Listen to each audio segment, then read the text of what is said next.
The Chiosei deadlock. The snake, the toad, and the slug. The snake, the toad, and the slug.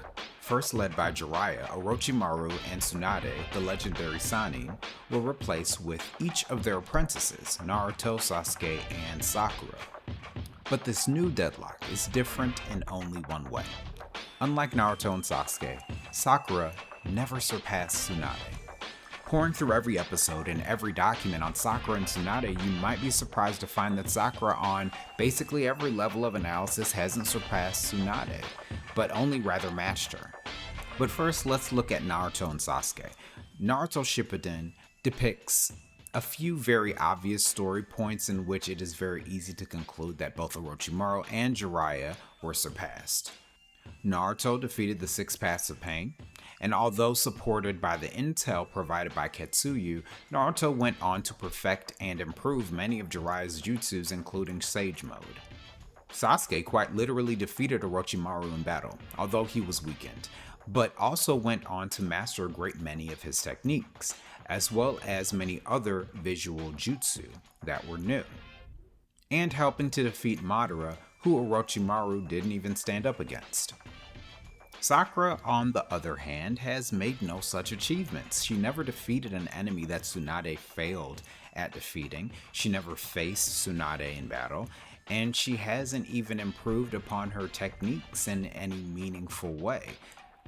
The Strength of 100 release was supposed to be Tsunade's original magnum opus jutsu, but she only used it in feats similar to how Tsunade has been shown to use it.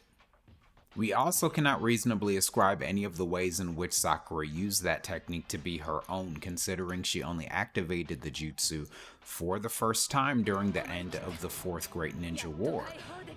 Also, when she completed that jutsu, Sakura noted that she doesn't even need to use it to stay young, which is true, but is also somewhat of a win for Tsunade because Tsunade's transformation technique is so powerful that it can only be dispelled when she's completely drained of chakra, and takes almost no chakra to maintain. It also wouldn't be honest to ascribe any of her medical jutsu feats to something of her own design, considering she learned everything from either Tsunade or Shizune. You very well could, but it would then be hard to make the statement that Tsunade couldn't also do these feats after she healed Rock Lee, whose body was almost completely obliterated by Gaara. The only thing that Sakura can boast is that she learned them younger than Tsunade, which isn't even something to boast about considering Tsunade invented much of those techniques to begin with. She would have to be younger than her to learn them in the first place.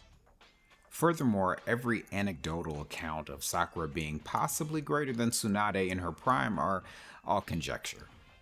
If you even look at her wiki fan site, Sakura has been recorded as using fewer nature releases and actual jutsu than Tsunade to this day, which includes her feats in Boruto, something Naruto and Sasuke surpassed their masters at long ago in Shippuden. The only thing we can say we've seen in Sakura is going all out in a one-on-one fight, which is amazing. We got some good stuff from her, but that doesn't make her better than Tsunade, essentially. In fact, despite how exciting it is to see her in battle, the majority of her jutsu, aside from her strength, is usually basic ninjutsu that every other ninja can utilize. Of all of the things that have been said about Sakura, the one thing that may matter the most is whether or not she surpassed Tsunade as the narrative equivalent of both Naruto and Sasuke within the deadlock, and I don't think we can say that she did. And although we never really see Tsunade going all out in any one-on-one level way, I believe the body derangement technique of Tsunade is one of the sickest jutsu of hers that we've seen only once, while Sakura's jutsus are basically all learned techniques or variations on them. Now, these are both decent characters, Tsunade and Sakura, but as far as power is concerned, they seem to remain on equal footing, and perhaps that is by design.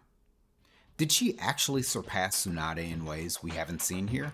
Or can she still make strides in Boruto, or rather, a follow-up series? Hopefully the future brings one final push for her character, but honestly, that's easier said than done.